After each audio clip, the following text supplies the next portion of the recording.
Para los que no me conocen, mi nombre es Nidia Pau, soy la directora de El Conversatorio Centro de Pensamiento, Democracia y Libertad, que se lleva a cabo desde la ciudad de Nueva York, pero hoy lo estamos llevando a cabo desde Washington.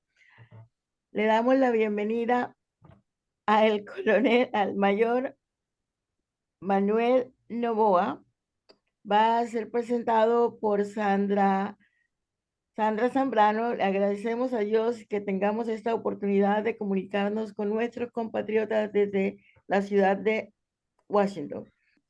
Es para mí un placer presentar al mayor Manuel Antonio Novoa Bermúdez, mayor de la Reserva Policial de Colombia, es administrador de empresas con especialización en administración de la seguridad. Es especialista en seguridad del Estado y lucha antiterrorista. Es tecnólogo en estudios policiales, diplomado en docencia universitaria, psicofisiólogo forense, perito en evaluación forense de la credibilidad. Es empresario en el campo de la seguridad privada, la evaluación de la credibilidad y tecnologías de credibilidad basadas en inteligencia artificial. Adicionalmente, es el presidente del Colegio de Mayores de la Policía Nacional de Colombia y de la organización Unión de la Reserva Policial URPOL. También les informo que en contados minutos se estará uniendo a nosotros nuestro segundo invitado, que es el doctor Sergio Alzate, presidente de la ONG Colombia Transparente.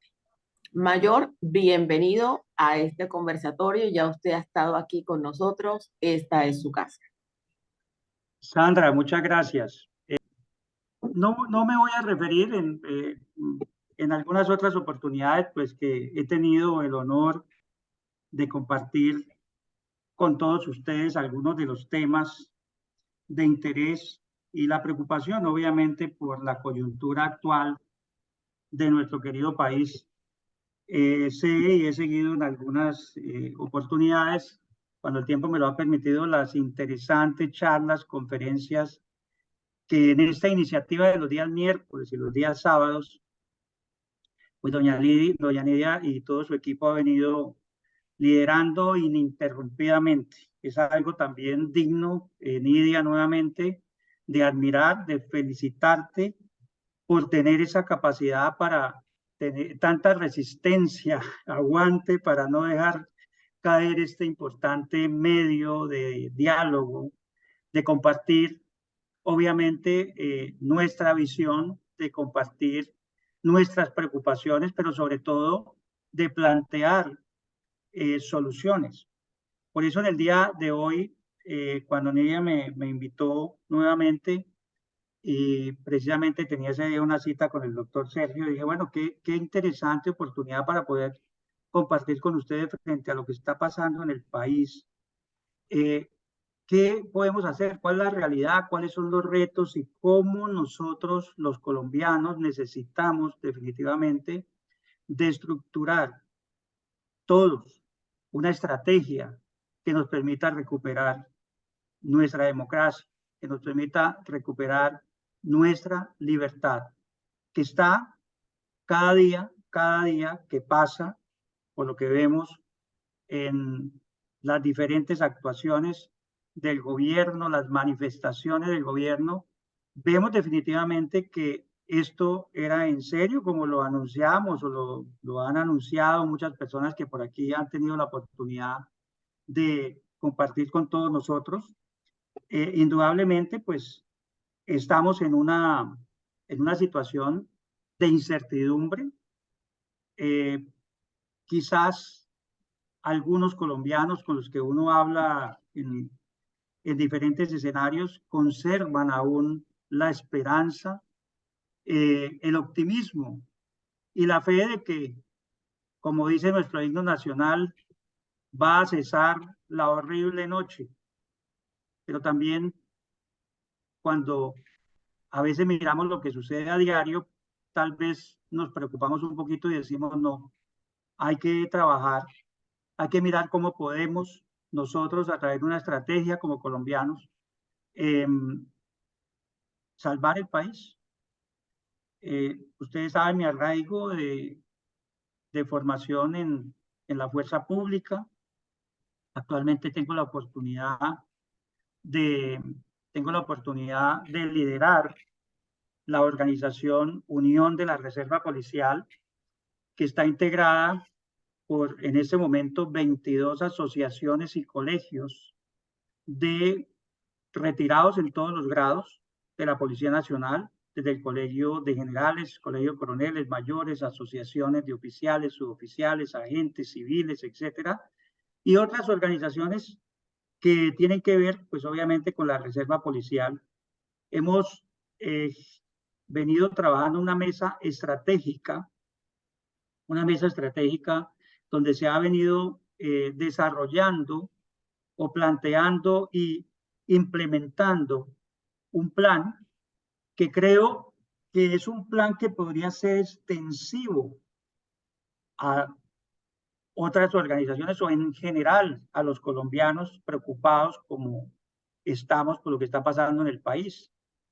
Y es una estrategia que quiero compartirla con ustedes, que está basada en 7 ejes principales, 7 ejes estratégicos, que indudablemente parten de la necesidad de un liderazgo en cada uno de los ejes. Y cuando hablamos de liderazgo, lo primero que también viene a nuestra mente por lo que ha sido la historia de los países que desafortunadamente un gran número de países han caído en garras de este nefasto progresismo, comunismo, socialismo, o como ellos lo quieran llamar, pero que definitivamente es simplemente la toma de el control de los países para implementar un sistema que pues todos nosotros sabemos ha sido fracaso a nivel mundial, pero que desafortunadamente ellos sí han hecho una estrategia, ellos han venido desarrollando una estrategia desde hace muchos años, décadas, que hoy pues obviamente les ha permitido tener éxito. Y quizás uno de los principales temas que nosotros vemos en estos países es cómo se ha ido debilitando el liderazgo. Por eso yo hablo aquí de liderazgo en cada uno de estos ejes. Para hacer una reflexión, primero que todo, sobre el liderazgo. Hay diferentes tipos de liderazgo. Yo cuando digo, yo hago la pregunta, ¿será que yo soy un líder? ¿Líder? ¿Qué lidero? Nosotros normalmente nos guiamos o seguimos nuestros líderes políticos, porque pues al fin y al cabo el liderazgo político es el que da la gobernanza, el gobierno. Y si uno mira Venezuela, por ejemplo, en Venezuela hubo una crisis de liderazgo cuando la izquierda empezó a ganar terreno. Lo mismo pasó en Ecuador, lo mismo pasó en Chile, lo mismo está pasando en este momento en el Perú. Afortunadamente en Ecuador, pues ahí tenemos una preocupación si vuelve el correísmo o si Daniel Noboa logra reunir con su liderazgo un joven hijo de el empresario más importante quizás de Ecuador, Álvaro Noboa, Daniel Noboa, un hombre muy joven realmente, que acaba de, por la muerte cruzada que decretó el presidente Guillermo Lasso, salir pues de ser diputado de la Asamblea Nacional, que es lo que es el Congreso en Colombia, y que pues obtuvo la segunda mayor votación, y lo que se espera es que logre con su liderazgo unir las fuerzas de derecha para evitar que el correísmo vuelva a tomar el poder en Ecuador. Y hablamos de liderazgo, ¿por qué? Porque el liderazgo no solamente es político. Nosotros, de pronto, yo digo, bueno, yo quiero ser líder, pero primero empecemos por lo más cercano, el liderazgo a nivel familiar. ¿Qué tan líder soy yo para liderar mi familia? Para poder concientizarla primero que todo y mostrarle lo que ellos de pronto pueden escuchar en otros escenarios. Aquí se ha hablado de la gran batalla cultural que sabemos que ha permeado todos los estamentos, y nuestros propios familiares especial los más cercanos, nuestros hijos, quizás nietos, hermanos, reciben mucha influencia de todos esos campos, especialmente el campo la batalla que se da a nivel de educación, a nivel de medios de comunicación, etcétera. Entonces, ¿qué tanto liderazgo? Porque es que cuando nosotros decimos necesitamos un liderazgo en cada uno de estos ejes estratégicos, tenemos que empezar por ahí. Y los colombianos, desafortunadamente, la mayoría, hemos descuidado ese liderazgo. Cuando nosotros dejamos a nuestros niños a merced, pues obviamente, ocupaciones, todos las entendemos, el trabajo, etcétera, dejamos nuestros hijos al cuidado de otras personas que los van deconstruyendo en sus valores, etcétera, etcétera.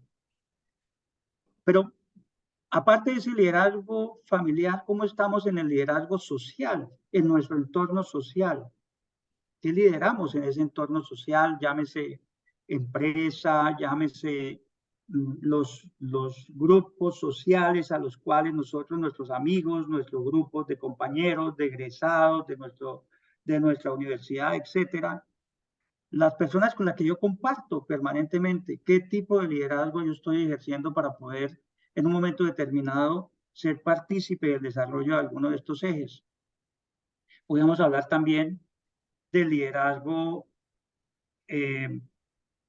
llamémoslo empresarial, de cierta manera, porque no necesariamente nosotros tenemos que ser los gerentes o los dueños de las empresas. Como trabajadores también podemos ejercer un liderazgo con nuestros compañeros de trabajo, con nuestros colaboradores. El liderazgo gremial dentro de la afiliación a los gremios, a las asociaciones. ¿Cómo me desenvuelvo yo como líder gremial? Yo actualmente pertenezco a 8 asociaciones, de las cuales pues he tenido la oportunidad de ejercer cierto liderazgo. Pero no solamente el liderazgo gremial, el liderazgo asociativo que se da en esas organizaciones debería ser de quienes tienen a su cargo las direcciones, sino de todos los asociados. Uno ve muchas veces, y desafortunadamente con mucha tristeza, cuando uno está en este tipo de asociaciones, como pues la gente está ahí, pero no jalona, ni siquiera participa a veces de las actividades, escasamente las asambleas generales, la Asamblea General Ordinaria, donde se toman esas decisiones de si es necesario cambiar estatutos, etcétera, pero poca participación, es decir, falta liderazgo también en ese campo. Y bueno, algo importante, el liderazgo político, por supuesto. En Colombia yo digo que todavía, afortunadamente, no estamos al nivel de Venezuela, donde hubo un momento que definitivamente el liderazgo político obviamente, los que representamos la democracia, los valores democráticos y la libertad, se fue perdiendo. En Colombia, afortunadamente, todavía tenemos liderazgo en ese campo, que es el campo político, pero necesitamos trabajar mucho más allí. Por eso, esta estrategia que nació de esa mesa estratégica, como les mencionaba, está basada en estos 7 ejes principales. Uno es el eje jurídico, el segundo es el eje mediático, el segundo es el eje social. Me faltó el liderazgo comunitario, ¿no? Que es un eje comunitario. ¿Qué tanto liderazgo tenemos nosotros en la comunidad a la cual pertenecemos? Indudablemente que, contrario a lo que ha hecho la izquierda, ¿qué ha hecho la izquierda? Se han venido tomando, por ejemplo, todo lo que tiene que ver con la parte comunitaria, con las juntas de acción comunal. Asisto esporádicamente a unos eventos que hacen todos los domingos todos los comuneros, es decir, a nivel nacional, todos los que hacen parte de las juntas de acción comunal, la federación, la confederación, y es impresionante cómo, primero, el nivel de participación. A veces llegan a ver hasta 1.500, 2.000 personas allí reunidas de todo el país y desarrollando temas indudablemente donde ellos hablan de los avances que han logrado tener para tomar el control de las comunidades. Cómo a través de esas juntas de acción comunal obviamente de ahí se derivan muchos brazos que hacen que hoy en día pues ellos hayan logrado avanzar el nivel que están avanzando. Entonces, en eso también nos hemos quedado muy cortos nosotros, porque no participamos de esa, casi no participamos. Yo le decía a la gente de la reserva, por ejemplo, ¿cuántos de la reserva en este momento hacen parte de juntas de acción comunal, lideran juntas de acción comunal a nivel de, obviamente, presidentes de juntas de acción comunal? Muy pocos, realmente. Si yo hiciera esa pregunta a nivel general de la gente, de las personas comunes y corrientes como nosotros, ¿cuántos de nosotros hemos logrado tener un liderazgo a nivel de juntas de acción comunal? Entonces, mire que por eso hablo del liderazgo, porque estos puntos necesitan, estos ejes necesitan tener ese liderazgo. Hablamos del liderazgo gremial, hablamos del eje gremial importantísimo, del eje político y finalmente del eje internacional. Para ir desarrollando cada uno de estos, primero que todo, ¿qué pasa en Colombia en este momento con lo que estamos viendo? Pues que hay necesidad de hacer una presión jurídica. Presión jurídica que obviamente tiene que darse de todas las maneras y todas las formas que la ley colombiana, la constitución y las leyes permiten para ejercer un control a las autoridades administrativas, llámese poder ejecutivo, poder judicial, poder legislativo y otros organismos. Y pues obviamente los mecanismos de guerra jurídica están establecidos en las leyes a través de tutelas, a través de acciones comunes, a través de demandas, a través de denuncias, que obviamente tienen que empezar a nivel nacional para poder tener después la posibilidad de escalarlo a nivel internacional, a nivel de Corte Penal Internacional, a nivel de inclusive derechos humanos. Lo vemos a diario, eso es lo que hacen ellos. Pues recuerden ustedes que Petro, lo primero que hizo cuando fue suspendido por la Procuraduría General de la Nación fue acudir a una instancia internacional y no pasó nada. Pues nosotros necesitamos trabajar también en este eje estratégico de la lucha jurídica. Y pues una de las personas que yo soy testigo de cómo ha venido trabajando este tema, no ahorita, de hace varios años precisamente, mi querido doctor Sergio Alzate, a través de esas denuncias oportunas. No se puede dejar pasar desapercibido, por ejemplo, lo que pasó con los policías secuestrados en aquel pozo petrolero donde fueron secuestrados y sencillamente el ministro Prada salió a decir que eso no era un secuestro, sino que era un cerco humanitario. Ahí tienen que derivarse inmediatamente denuncias desde lo penal, denuncias en todos los campos que lo permitan. Y así sucesivamente, demandas de impugnación, etcétera. Todo lo que tenga que ver con esa guerra jurídica que ellos han venido utilizando muy bien. Nosotros tenemos que estar organizados como colombianos en ese punto y tenemos que darle apoyo a esas personas que hoy en día, con las uñas muchas veces, hacen todo esto, que dedican tiempo para poder poner en conocimiento a través de esas denuncias a las autoridades para que investiguen.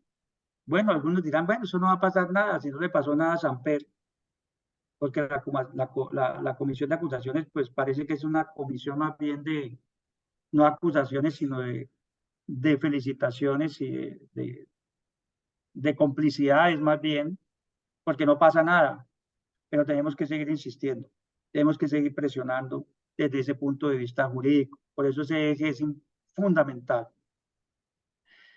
Un eje que también ellos han venido utilizando muy bien y nosotros en eso no estamos teniendo una actividad activa realmente en ejercer esa presión mediática.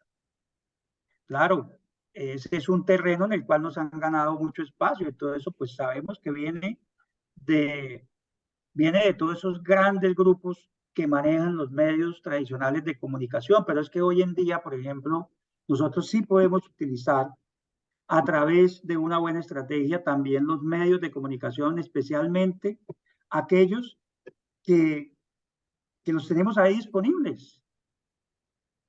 Quizás no podemos de pronto, o sí, porque pues los medios de comunicación también pues son negocios, ¿no? Y muchas veces cuando hay unas inversiones importantes para dar a conocer a la opinión colombiana, a la opinión en general, con publicidad, etcétera, se puede hacer, claro, con el temor que tienen los medios de comunicación tradicionales y quizás hay allí una restricción, pero tenemos medios digitales. Hoy en día tenemos una cantidad de medios digitales que pueden ser utilizados. Hay más de 2.000 emisoras a nivel nacional, donde nosotros en cada comunidad, en cada municipio, si ejerciéramos todos estos liderazgos, podríamos estar desde allí también haciendo uso de esos medios de comunicación para llevar a la gente una perspectiva diferente a la que ellos reciben muchas veces en esas mismas emisoras, manejadas inclusive por la misma guerrilla, por los grupos criminales. Tenemos, por ejemplo, acceso a las redes sociales. El último reporte que se tiene del uso de redes sociales, por ejemplo, muestra que más de 3.000 millones de seres humanos en el planeta usan el Facebook. Muchos de nosotros tenemos Facebook. Podemos utilizar el Facebook para eso, para hacer conciencia a la gente. YouTube, ¿cuántas posibilidades hay a través del YouTube? Cerca de 2.500 millones de personas en el mundo usan YouTube. WhatsApp, cerca de 2.500 millones también, 2.300 millones de personas conectados a WhatsApp. Y así sucesivamente, Messenger, 1.500 millones, creo. Instagram, va pasando también de 1.000 millones. TikTok, bueno, vemos nosotros ellos cómo lo usan. A veces, cuando hemos hecho algunos ejercicios de decirle a algunas personas que usen estas redes, precisamente lo digo a nivel nuestro, a nivel de la reserva, pero pues esto es general para todos, podríamos hacer esa gran, digamos, esa gran coalición. Resultamos de pronto haciendo bobadas, ¿no?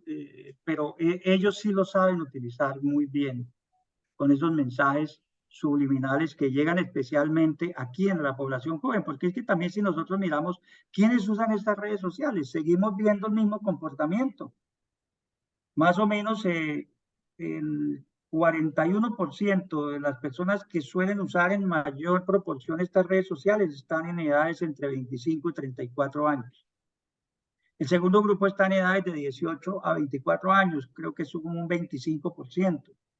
Entonces quiere decir que esa población entre 18 y 34 años, pues es la que más usa estas redes sociales y ellos saben que a esa población es la que tienen que llegar y lo hacen muy bien. Y nosotros muchas veces concentramos nuestros esfuerzos en esa población que está entre 35 y 44 o más de 45 años, que escasamente llega a un 18%, sumando las dos poblaciones.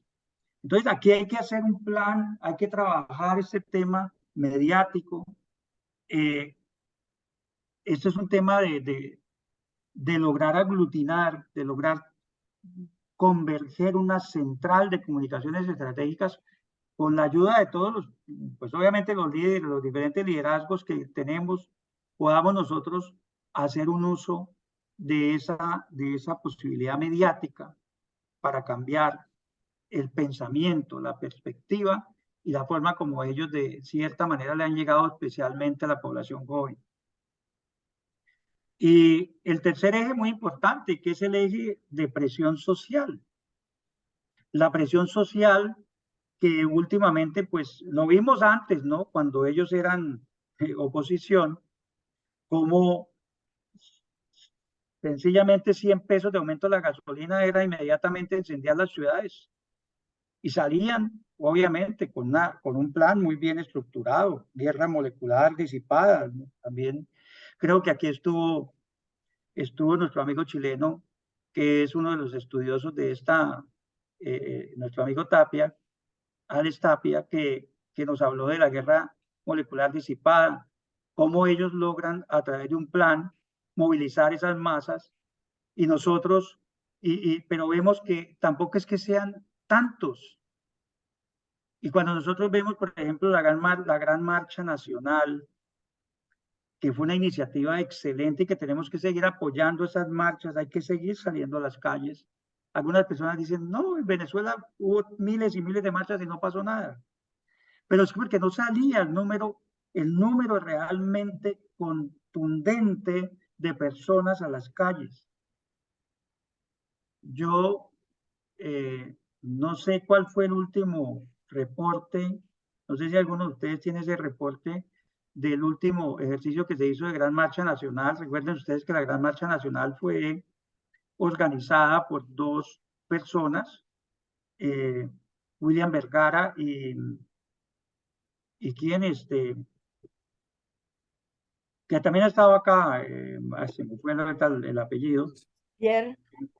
Pierre Saga, Saga.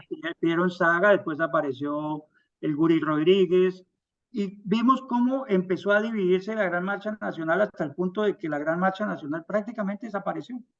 Señor. Prácticamente ya desapareció. Yo hablé con William Vergara hace 15 días. Me decía, sí, no, es que yo ya estoy cansado, es que vamos a mirar al cumplir un año, vamos a hacer otra vez la marcha. Claro, eso desgasta cuando es una sola persona, eso hay que sumar el liderazgo de miles y miles de personas. En el momento que en Colombia, las calles de Colombia, salgan por lo menos 4 o 5 millones de personas a una concentración, una marcha, yo creo que eso va a cambiar el panorama.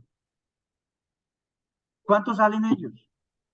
Miren, las marchas más grandes que han hecho, que hizo el petrismo en su momento, en oposición al gobierno Duque, no eran tan numerosas. Pero claro, eran acompañadas de medios de comunicación y acompañadas de una cantidad de cosas. Y nosotros somos muchísimos más que pudiéramos salir a esas actividades de presión social. Recientemente hubo una organizada creo que por Miguel Uribe, muy pobre la asistencia. Entonces tenemos que organizar esa parte de la presión social. Ahorita ha nacido digamos, una organización nueva que es FARO, que es una organización de la Reserva para la cual se han ido sumando ciudadanos del común y corriente, empresarios, y que creo que allí también hay una buena oportunidad entre lograr esa alianza, lo que hemos hablado, las reservas de nuestra fuerza pública, junto con la sociedad, pueden hacer esa fuerza, esa llave que sea un buen muro de contención al avance de lo que está pasando hoy en día y que nos están avasallando. Entonces, es muy importante que estas actividades las sigamos apoyando, pero que ojalá fueran mucho más grandes. Hablamos del eje comunitario, indudablemente nosotros todos los que tengamos esas posibilidades tenemos que acercarnos a esas comunidades. Cada uno de nosotros vive en un barrio, vive en una localidad, en el caso de Bogotá, en el caso de las ciudades en Colombia, en barrios, en poblaciones, en municipios, en veredas, etcétera. En las grandes ciudades, bueno, no se da mucho el tema afuera del país, el tema comunitario, pero en Colombia el tema comunitario es bastante fuerte y nosotros lo hemos descuidado. Necesitamos trabajar ese eje haciendo participación activa, volviendo a ganar ese terreno que nos han ido despojando. El eje gremial, ustedes saben muy bien qué ha hecho la izquierda, la CUT, FECODE, etcétera, etcétera, etcétera, cómo han sido una vía, una autopista que ha permitido el avance de la izquierda en Colombia. No solamente en Colombia, en España, en otros países. Que nosotros pensamos a veces que eso hace parte de ellos y que nosotros no tenemos derecho a eso, por lo menos a nivel de lo que estamos en ese momento trabajando en la reserva de la fuerza pública, es que ya tenemos prácticamente tenemos lista la creación de la Confederación de Veteranos de la Reserva de la Fuerza Pública. Una confederación, pues, es una agremiación de tercer nivel que tiene una gran ventaja, que tiene apoyo de la Organización Internacional del Trabajo. Nosotros nos decíamos, si nosotros tuviéramos una confederación ya en ese momento, a ellos les quedaría muy difícil pretender hacer lo que están tratando de hacer con la Policía Nacional de Colombia, con lo que están haciendo con el ejército mismo. Pero es que no puede ser no solamente ahí, es que todos los demás componentes de la sociedad deberían prestarle atención a este tema de la organización gremial. Por ejemplo, en todas las o muchas ciudades de Colombia existen zapateros y talabarteros buenos, que les gusta la democracia, que les gusta trabajar y que no les gusta quitarle a los otros para poder vivir, que trabajan duro. ¿Por qué no? La confederación, las asociaciones, porque hay que constituir, para poder llegar a una confederación se necesitan 35 asociaciones de primero y segundo nivel, es decir, o asociaciones o federaciones. Entonces, ¿en cuántas ciudades o cuántas asociaciones de zapateros y talabarteros podrían salir para constituir una confederación? Los galleros, miren lo que hicieron los galleros frente a la amenaza de los grupos animalistas. Ellos se organizaron en asociaciones, después hicieron federación y hoy en día tienen una confederación y miren lo que pasó. Lograron evitar que sacaran la ley que prohibía prácticamente las rías de gallos. Yo no soy aficionado a los gallos, se lo estoy poniendo simplemente un ejemplo. No soy aficionado a los gallos, no soy aficionado a ningún tipo de juegos, ludopatías o apuestas, nada de eso, pero pongo el ejemplo cómo pueden lograr para qué, con un fin. Ahora, así como existen esas agremiaciones, confederaciones, federaciones, de ellos, nosotros, ¿cuántas tenemos? Inclusive nosotros de la fuerza pública, los de la reserva, hemos estado tarde, hemos avanzado, ya tenemos prácticamente lista para hacer, pues obviamente la confederación integrada por 57 asociaciones de primer y segundo nivel que hay en este momento, pero así la sociedad también podría, los colombianos en otros campos podrían trabajar ese campo gremial para poder hacer frente a esa parte estratégica que ellos tienen, que es la organización gremial. Y en el campo político, pues aquí han estado muchos políticos, desde el mismo presidente Álvaro Uribe, bueno, reconocidos políticos nuestros. El liderazgo político de derecha no se puede perder. Y el liderazgo político de derecha requiere de una preparación, obviamente, todo lo que se hace a través de los partidos, pero también tenemos que ser conscientes de algo. Es que mucha población de Colombia hoy en día no confía en los políticos de derecha. Y uno lo escucha permanentemente. No confían ya en el Centro Democrático, no confían en el Partido Conservador, no confían en el Partido X, con el Partido Cambio Radical, no confían. Por múltiples razones. Entonces yo creo que aquí tenemos que trabajar con este eje estratégico político de qué vamos a hacer en el 2026. En el 2026 definitivamente la derecha tiene que recuperar el poder, no puede. Colombia se perdería si llegase a existir esa posibilidad de una continuidad de un gobierno como el que tenemos actualmente. Y aquí hay que trabajar en eso, en nuevos liderazgos. Quizás, no sé, pues han salido unos movimientos por allí. Enrique Gómez creo que también estuvo por acá, pero yo creo que los líderes políticos tienen que ser conscientes y dar un direccionamiento, una nueva propuesta política al país para poder captar esos cerca de 18 millones de colombianos que en las elecciones pasadas no votaron porque no creen en los partidos políticos. Hay algunos esfuerzos que se están haciendo en ese sentido, pero pues obviamente es muy difícil manejar muchas veces los egos, el superego, el superyo, digamos la tradición política, por supuesto, de partidos que son los partidos tradicionales. Pero miren que ellos, cuando hablo de ellos, pues ya sabemos quiénes, ellos ya llegaron a proponer que en Colombia exista, como en Cuba, un único partido. Y lo que vemos nosotros en ellos es cómo se están uniendo en torno a eso. Y nosotros cada día seguimos divididos. Cada día aparecen de pronto nuevos movimientos. Ha habido, en la reserva pasa, ¿no? Movimientos por aquí, por allá, queriendo ser partidos políticos cuando Colombia necesita un partido de derecha fuerte, unido, uno solo en torno a un candidato fuerte que pueda lograr recuperar la rienda y el timón del país. Y finalmente tenemos el eje estratégico, ya me quedan 5 minutos, el eje estratégico que es el eje de la presión internacional. Y aquí también todos nosotros tenemos que mirar cómo vamos a participar cómo nació, cómo avanzó la izquierda con el Foro de Sao Paulo, posteriormente el Grupo de Puebla. Eso también se ha hablado acá sobre el tema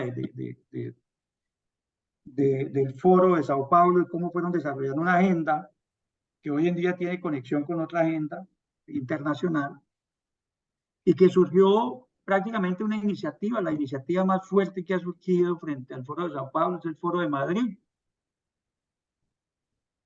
Pero a nivel latinoamericano, nosotros, ¿qué estamos teniendo como foro?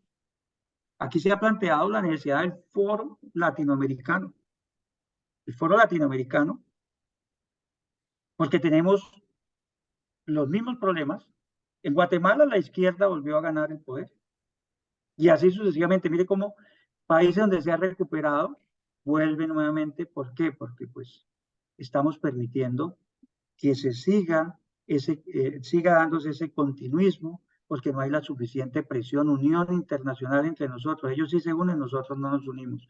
Entonces, hemos venido trabajando en esta mesa estratégica de la reserva para proyectar pues una estrategia para nosotros como reserva de la fuerza pública. Algunos dicen la reserva moral de Colombia.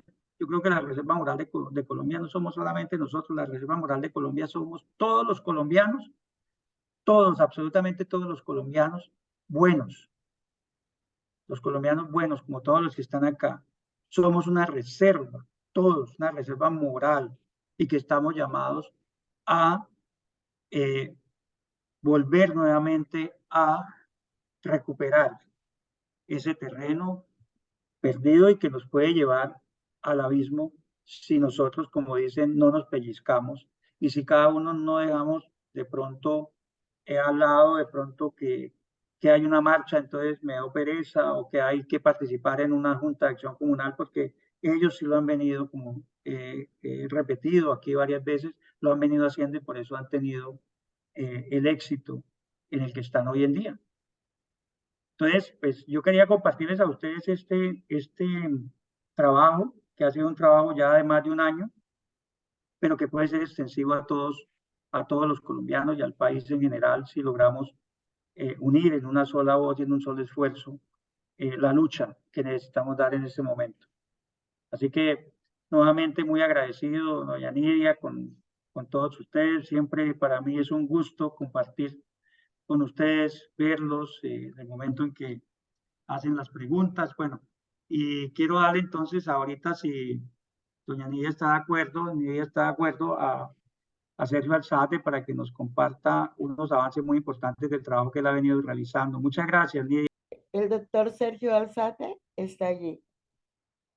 Sandra. Hola, Nidia. Muchas gracias. No, pues primero que todo, felicitar a mi mayor Manuel, porque esa intervención es extraordinaria, organizada, sistemática y de verdad que es la forma en que tenemos que aprender a pensar todos los colombianos para poder liderar, para poder hacer una reflexión y tener un control de lo que estamos haciendo, si avanzamos, si crecemos o qué está pasando. Bueno, este archivo se llama Contrarrevolución Bolivariana. Es una reflexión que va en sintonía con lo que estaba planteando mi mayor Manuel. No nos habíamos puesto de acuerdo para esto, pero realmente es el mensaje que tenemos que llevar. Nuestra actitud debe que ser de contrarrevolución. Y para eso quiero explicarles qué es la revolución bolivariana, o qué es la revolución, el mapa estratégico que construyó Gustavo Petro con el expresidente Chávez, Hugo Chávez Frías. Entonces, el plan que hizo Gustavo Petro con Chávez fue este. Digamos, está escrito en prosa, pero yo lo resumí de esta manera y es un eje social, un eje político, un eje internacional, un eje económico y un eje endógeno territorial. Esto se lo voy a hablar lo más sencillo posible Y el propósito de esto es que si sabemos cuál es la estrategia de nuestro enemigo, los podemos derrotar, porque podemos hacer planteamientos que apunten directamente a sus fortalezas y a sus debilidades. El eje social, ellos lo entienden como conformar una nueva estructura social y tiene 7 aspectos. Lo primero es un mensaje de universalizar derechos, que ellos lo llaman igualdad. El segundo tiene que ver con temas de inequidad social. El tercero, temas de pobreza. El cuarto es nivel educativo. El quinto es vivienda y servicios urbanos. El sexto es cultura y deporte. Y el séptimo, salud pública. Si ustedes ven, son precisamente todas las reformas que está planteando hoy por hoy Gustavo Petro. Esa es la primera etapa para conformar una nueva estructura social, lo que se llama para ellos el poder popular. Es decir, cómo estos 7 puntos los convierten en una estrategia de poder popular,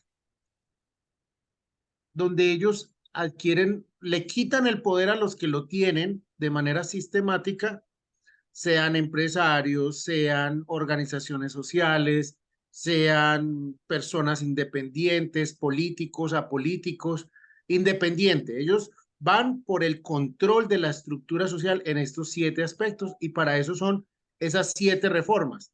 Si ustedes los ven, cada una de estas tiende a cada uno de los planteamientos que viene haciendo Gustavo Petro.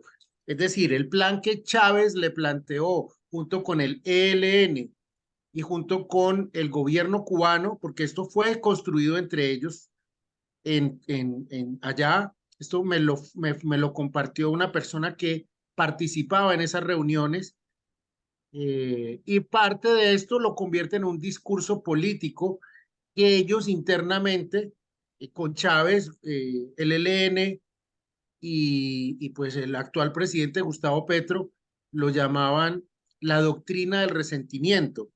Todo esto es una estrategia de poder y una estrategia de discurso que genera rechazo hacia unos, genera división social y entonces se da la lucha de clases. Entonces empiezan así.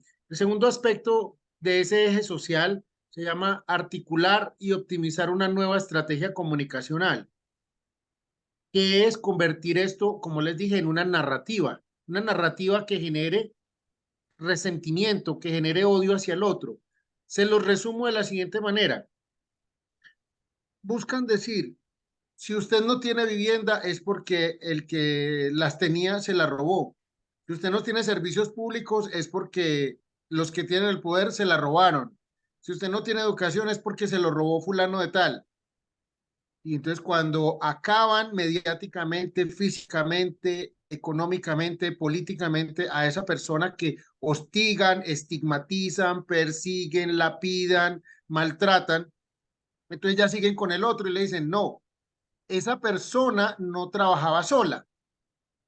Fulano de tal también trabajaba con él. Entonces usted no tiene casa por este fulano que trabaja con el otro, usted no tiene vivienda por este fulano que trabaja con el otro, no tiene educación por este fulano que trabaja con el otro, y así tal cual es la estrategia de comunicacional. Y esto se desarrolló mucho en lo que fue la toma guerrillera llamada Primera Línea, ¿sí? Que todo esto incluyó una estrategia comunicacional y tenía 6 ejes. Un eje comunicacional, un eje de articulación, un eje de lobby, un eje jurídico, un eje económico de financiación. Bueno, eran 6 ejes, ahorita no los recuerdo todos. Un eje político, en fin. Ya aquí viene el segundo aspecto que se llama eje político y es cómo todo lo anterior, que es la nueva estructura social, que son las reformas que están planteando, buscan construir un nuevo modelo de participación democrático. Es decir, todos esos 7 puntos anteriores los convierten en organizaciones, ONGs, lo que llaman poder popular, y a eso luego le ponen en una reforma política o en una reforma constitucional o en la convocatoria a reforma de la Constitución,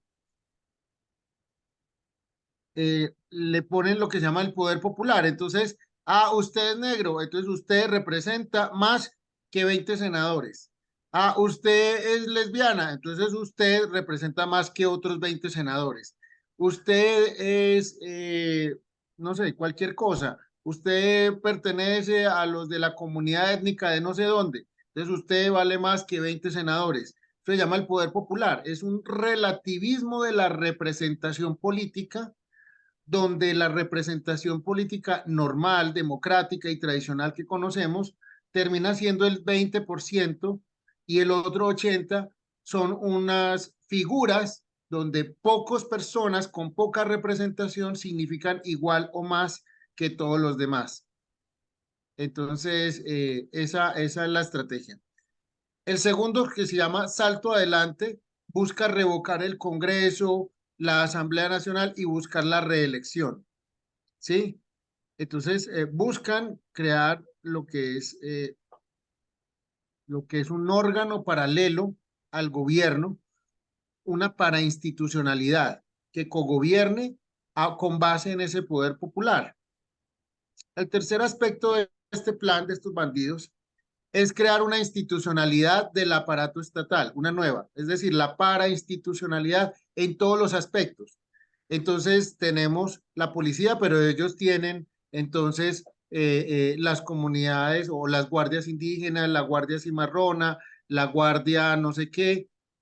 Entonces es una parainstitucionalidad, o sea, es una paraeconomía. Entonces, mientras aquí están los empresarios, ellos trabajan con los narcos, mientras que aquí están los educadores, ellos trabajan digamos, personas que llaman la tercera línea, que son los formadores, adoctrinadores. Bueno, van montando un aparato estatal paralelo en los 7 aspectos anteriores y en los temas políticos y en los temas policivos y militares. Se llama un poder contra el poder, un aparato paraestatal, una nueva institucionalidad que relativiza la que conocemos y empodera unas nuevas que no tienen ninguna representación. Entonces un alcalde ya no vale nada, sino que lo que vale es el jefe de una comunidad étnica, aunque tenga menos representatividad que todos los demás, y así por el estilo. El cuarto aspecto, que se llama estrategia integral y eficaz contra la corrupción, que ustedes ya han escuchado muchas veces a Gustavo Petro hablar de que iban a crear incluso un aparato judicial contra la corrupción especial, y esta es parte de esta estrategia, esta es la parte del libreto que corresponde a esas propuestas que ustedes han escuchado de este bandido. Y es la figura lo que esto realmente desarrolla lo que los criminales de este tipo siempre usan, y se llama persecución judicial o persecución política, que se llama un crimen de lesa humanidad. Entonces empiezan a fingir que alguien es corrupto o a cualquier cosa. Entonces ustedes ya escucharon esta semana cómo planteaban que Argos era corrupto, que eran delincuentes, que no sé qué, cuando son víctimas de otros avivatos que les vendieron unas propiedades que tenían un origen inadecuado. Y ustedes vieron la arremetida del criminal de lesa humanidad, Gustavo Petro, y de todo su séquito alrededor, atacando al grupo Argos y de paso atacando también al colombiano. Toda esa estigmatización y todo eso, ese eje sale de aquí, de esta estrategia integral y eficaz. El quinto aspecto, que se llama la nueva estrategia electoral. Entonces es como ahorita viene un gran control territorial que ellos tienen en 300 municipios a través de los grupos al margen de la ley. Lo que han hecho es doblegar al Estado, bloquear al Estado, para que ellos crezcan y crear esa parasociedad que les ayude a tener un resultado electoral superior en esos 300 municipios.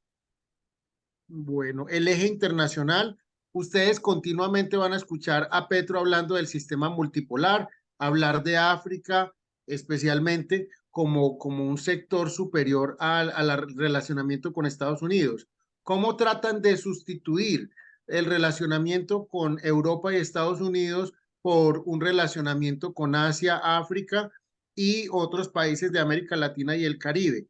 Sí, eso se llama el sistema multipolar. Ustedes permanentemente van a escuchar a Petro en este ejercicio, que él todo el tiempo es mirando cómo atacar el sistema tradicional internacional que hay hoy. En el cuarto lugar está el eje económico.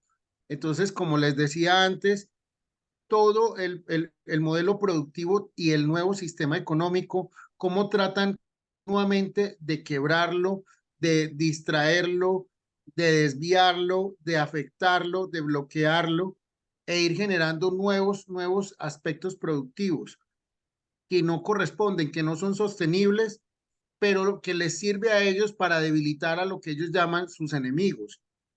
El modelo, yo hablaba con unos guerrilleros del secretariado de las FARC en una audiencia y ellos me decían, yo les decía, ¿y ustedes por qué atacan los grupos económicos? Si se supone que ustedes atacan es al Estado. Y ellos dijeron, es que para nosotros el poder económico es el Estado. Entonces, todo esto que ellos llaman nuevo modelo productivo y nuevo sistema económico es una forma de atacar al Estado, de lo que ellos llaman Estado. Todo lo que no sea ellos o que controlen ellos es Estado y es lo que tienen que atacar. Y ya queda el aspecto endógeno territorial. Entonces, ustedes han escuchado a Petro tratando de que acabar con los departamentos, dividirlos, fraccionarlos.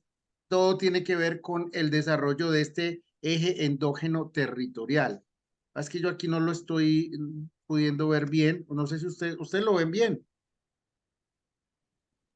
Sí, señor. Sí, Está, sí, se ve. primero, instalar nueva estructura territorial.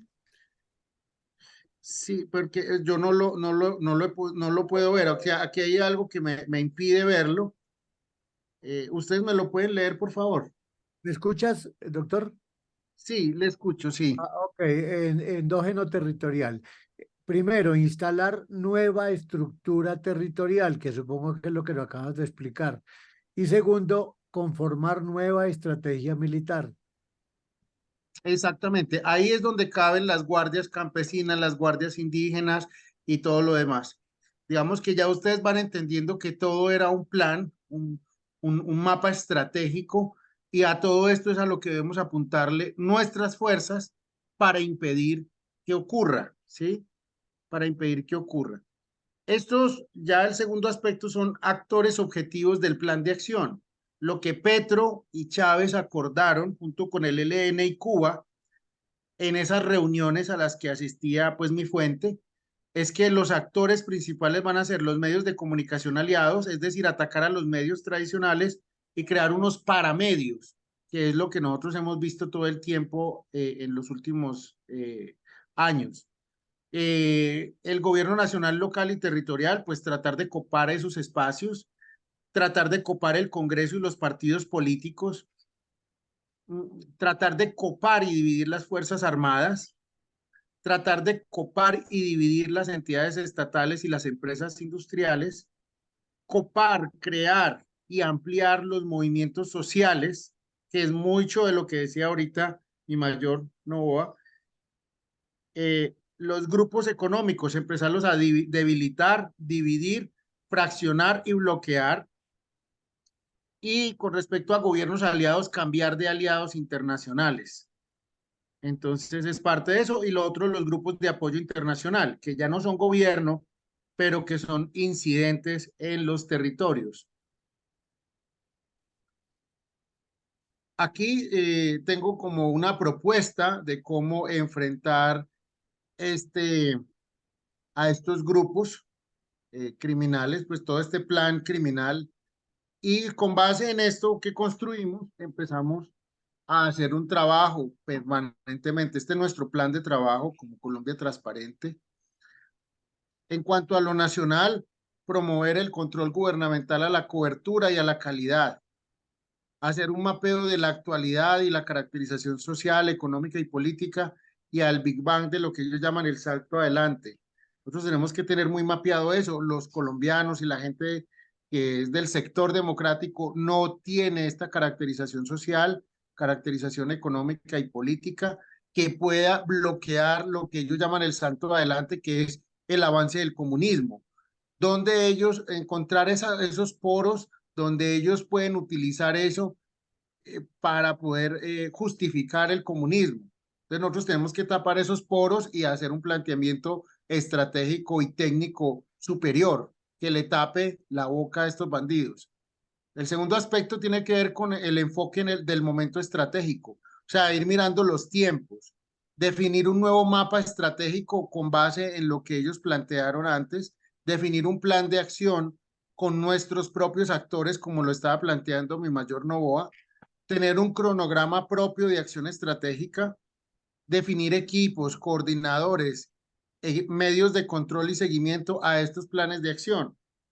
Eso, digamos, como nuestra planeación estratégica a nivel país, a nivel, como lo decía mi mayor, a nivel de confederaciones. Tenemos que empezar a pensar de una manera más estratégica y más a largo plazo y mucho más parainstitucional. Segundo, la participación directa.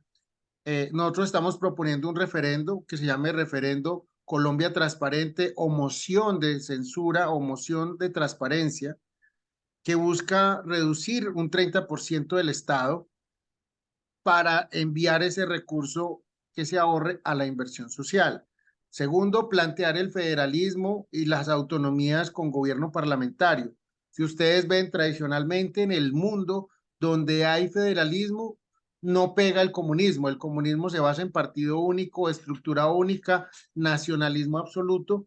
Entonces hay que fraccionarle el poder a estos criminales y de esa manera se generan unos equilibrios territoriales que les impide cometer las arbitrariedades a las que ellos están acostumbrados.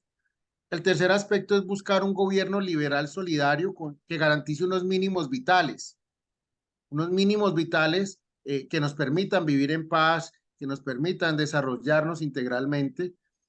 El cuarto aspecto tiene que ver con los entes de control independientes y garantistas. Ustedes escucharon que hace poco presenté una demanda que tenía relación con evitar que el presidente pudiera postular la terna para fiscal general, ¿cierto? Y al mismo tiempo hemos hecho seguimiento y control a los otros medios de control. Eso es este punto de nuestro plan de acción. El quinto punto tiene que ver con garantías de la oposición. Eso tiene mucho que ver con demandas ante la CIDH y ante los distintos jueces para bloquear las arbitrariedades o las alcaldadas presidenciales que hace pues nuestro maravilloso presidente. Hay un tercer aspecto que es el 1.3 que se llama organización y estabilidad social, cohesión social, profundización de la democracia. Esto tiene mucho que ver con lo que han hecho pues mi mayor y lo que ha hecho William y todos los grupos que han liderado las marchas. Esto genera cohesión social y profundización de la democracia. Tenemos que buscar muchas alternativas y participar electoralmente, participar como candidatos, participar impulsando a otros que nos ayude a recuperar y a sostener el poder como sector democrático. El cuarto aspecto tiene que ver con la comunicación estratégica para buscar crear un gobierno paralelo de opinión en cuanto a buscar logros que generen transformación social y mostrar que eso lo ha hecho el sector democrático, o sea, empezar a generar debate público, político y social, empezar a tener una comunicación alternativa y comunitaria, con un plan de formación de formadores de opinión y de comunicadores en núcleos de desarrollo endógeno, con matrices de opinión democrática, con mediacentros en núcleos y zonas de desarrollo endógeno, con redes regionales de televisión, elaborar estrategias integradas de publicidad y comunicación parainstitucional para poder bloquear la contrarrevolución de estos delincuentes. El tercer aspecto de esta comunicación estratégica busca un fortalecimiento, calidad y eficacia de los medios de comunicación nuestros. O sea, tenemos que empezar a generar toda una narrativa y una cohesión que bloquee y que anule la capacidad que tienen las bodegas criminales para obstaculizar, para estigmatizar, para engañar, para disociar.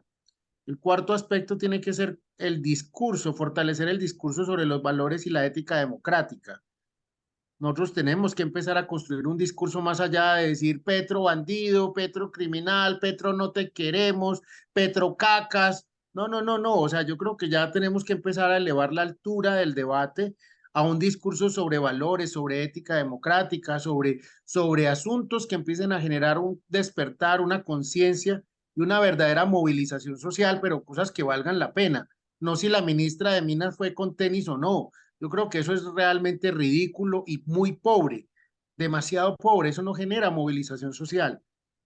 El quinto aspecto tiene que ver con diseñar y promover una imagen democrática dentro y fuera del país. La importancia de la democracia, restablecer esa imagen de los valores de la democracia. ¿Para qué sirve? ¿Cuánto sirve la democracia? ¿Cuánto necesitamos la democracia? Ya con cuanto la quinta línea estratégica es litigio estratégico nacional e internacional frente a la persecución política, la persecución económica y la persecución social de este gobierno, frente a los planes de bloquear todo el desarrollo económico o la persecución que ha venido haciendo contra los medios de comunicación, igualmente el litigio estratégico que estamos haciendo contra la terna, todo lo que eso implica. Lo sexto es hacer un gran control de transparencia electoral el día de elecciones.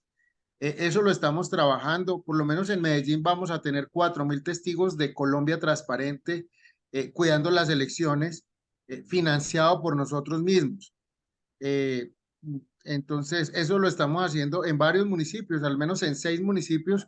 Es un ejercicio que Colombia Transparente está buscando desarrollar con base en esto. Hay un grupo de personas que también quieren contratar a Colombia Transparente para un plan de analizar la intervención y la influencia de los grupos al margen de la ley en favor de la campaña presidencial de Gustavo Petro, del pacto histórico, lo que pasó en esas elecciones y ese paralelismo de lo que puede estar pasando en estos 300 municipios y mirar de qué manera garantizar la transparencia electoral en esos días. Bueno, y no veo la parte donde dice lo regional y lo local, no veo más de ahí porque aquí hay algo que me impide ver. Ah, no, ya lo moví. Liderazgos, formación y respaldo en las elecciones. Nosotros desde Colombia Transparente estamos apoyando candidatos, formando candidatos, formando a los empresarios. Estamos en este momento formando 1.200 empresarios en distintas reuniones pequeñas y estamos haciendo este tipo de ejercicios para que ellos tengan un liderazgo mayor, no desde el punto de vista electoral, sino desde el punto de vista de que sean empresarios que usen su influencia y su capacidad de incidir para generar transformación, cohesión y para fomentar la democracia. Y bueno, pues ya lo de Partido Colombia Transparente, pues eso no aplica en este momento. ¿Qué más aspectos hay? Bueno, hemos planteado también hacer una moción de censura contra el presidente, una moción que no existe hoy, por eso les decimos, hacer un control político y juicio político mediante un referendo, crear un referendo que nos permita imponer la obligación al presidente que sea posible destituirlo cuando omita, incumpla o se extralimite en sus funciones, cuando desatiendan los requerimientos de los órganos políticos, cuando exista pérdida de confianza contra él o cuando él provoque graves crisis políticas o conmociones internas o crisis económicas o de crecimiento económico en el respectivo territorio. Esto es lo que estamos buscando. Creo que en su momento deberíamos trabajar en ese ejercicio de promover que sean los ciudadanos los que puedan derrocar al presidente. Hoy por hoy les decimos que el partido de la U se está vendiendo al presidente para que los 2 votos que tiene la comisión de acusaciones, que son los que harían la diferencia y lo podrían derrocar, ya negociaron con él a través de Juan Felipe Lemos, el senador del partido de la U, que es de Antioquia. Entonces, yo la verdad no le tengo pues mucha fe a ese proceso porque ya hay una negociación en trámite entre ellos que podría bloquear este ejercicio. Por eso insistimos en esta moción de transparencia, que sean los colombianos los que puedan derrocar a cualquier bandido como el que tenemos actualmente como presidente. No sé qué más me falta. Bueno, estos son ejercicios que hemos dialogado en distintas reuniones hablar de enfrentar los crímenes de guerra del M-19 y las FARC, los crímenes de guerra y de lesa humanidad, hablar de un partido republicano democrático colombiano, buscar la paz integral y estrategias de seguridad integral para que haya sustitución de cultivos por obras estratégicas estructurales con impuestos, buscar la Antioquia independiente, unir al país en causas como el referendo contra el gobierno y un referendo que promueva el federalismo regional, buscar garantías para la oposición, litigios estratégicos, denuncia continua de crímenes de lesa humanidad y crímenes de guerra, especialmente de persecución política. Por eso hicimos en desarrollo de esto la denuncia cuando asesinaron a nuestros soldados y policías después de secuestrarlos. También denunciar el hostigamiento y la discriminación y aprender a hacer oposición desde el punto de vista de ser alternativa, no como están haciendo hoy, que la verdad yo difiero mucho de la manera en que están realizando la oposición hoy en Colombia. Debemos aprender a hacer un gobierno en la sombra y realmente promover un gobierno alternativa que muestre por qué nosotros podríamos hacerlo mejor. Yo creo que el Centro Democrático está muy castigado porque Iván Duque fue realmente el jefe de campaña de Gustavo Petro, hizo todo lo posible para que el país no lo quisiera, desarmó a los policías y hoy tenemos dos candidatos quemados de ese gobierno a la alcaldía de Bogotá, como son el general Vargas y el ministro de Defensa. Todo el mundo les castiga que hayan quitado las armas de la fuerza pública, que se hayan escondido en Palacio cuando estaban quemando los CAIs, cuando estaban quemando a los colombianos, que los torturaban, los amarraban. Yo sí le tengo que decir que desde Colombia Transparente bloqueamos, evitamos muchas quemas de muchos CAIs, hicimos que capturaran a todos estos bandidos de la primera línea y desmontamos su estructura. Entonces yo creo que nosotros hemos dado suficiente ejemplo para decir con toda autoridad que el gobierno Duque fue perverso, mediocre, malo y fueron los jefes de campaña de Gustavo Petro y por eso el Centro Democrático no es la alternativa que debemos promover. Debemos buscar un gobierno de alternativa que sea democrático. Puede ser uribista, pero no necesariamente centro democrático. No dan la talla y realmente son una completa decepción, salvo la doctora Paloma Valencia, la doctora María Fernanda Cabal, unos pocos. El resto son unos duquistas acomodados que han vivido como parásitos y que realmente se esconden y negocian con cualquiera. Yo creo que ahí necesitamos gente con más carácter, con más estatura política y con más profundidad, con más compromiso con este país. Bueno, aquí ya hay muchas otras cosas, no los quiero demorar. Esto lo hago con mucho cariño, pues, por esta invitación. Muchas gracias a la señora Nidia, a todos los que nos acompañan y a mi mayor. Buenas. El Partido Republicano que tú dices, demócrata, ¿tú lo liderarías? No, no, yo no estoy en función política ahora. No. Eso simplemente encontramos que era una necesidad unificar el sector democrático del país, los distintos partidos. Tenemos hoy 36 partidos en el país funcionando. Creería yo que el sector democrático debería unirse, al menos la mayor parte, en un partido similar a eso, con el nombre que quieran, pero no permitir la división que tenemos hoy, porque eso les facilita a ellos, pero no, yo no estoy en temas políticos. Yo lo digo porque hay partidos que hay personas, por ejemplo, en el Centro Democrático que se dicen, yo soy de derecha y no me avergüenzo. Vi una muchacha en Cali que se salió del Centro Democrático, se pasó a Cambio Radical y todavía sigue siendo, soy de derecha y no me avergüenzo. Entonces, vemos que en diferentes partidos hay gente que dice que son de derecha, pero como están las condiciones que tienen que unirse siempre a alguien de las maquinarias para poder surgir, pero los hay. Entonces, ¿por qué aquí no nos atrevemos a crear una nueva derecha? María Pero Fernanda. más que una nueva derecha, yo creo que necesitamos es convocar desde el sector democrático. Nosotros aquí tenemos es una disyuntiva, no es derecha-izquierda, sino un sector democrático contra un sector revolucionario, criminal y asesino.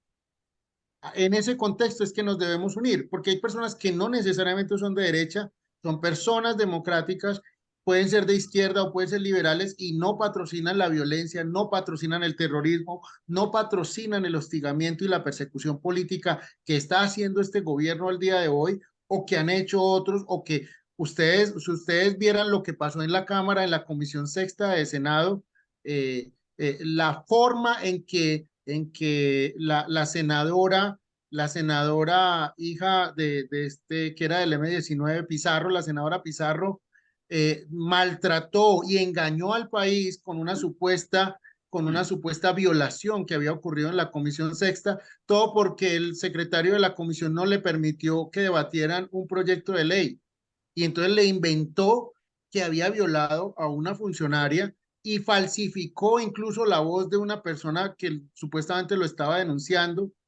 Entonces, eso es lo que no podemos permitir, del sector que sea, pero el sector democrático es más amplio que la derecha y el sector contrarrevolucionario es más ínfimo y más pequeño que la misma izquierda, porque es un sector mínimo radical que se montó ahorita con el dinero del narcotráfico y con la sangre de los terroristas y no representa ni siquiera a esas minorías.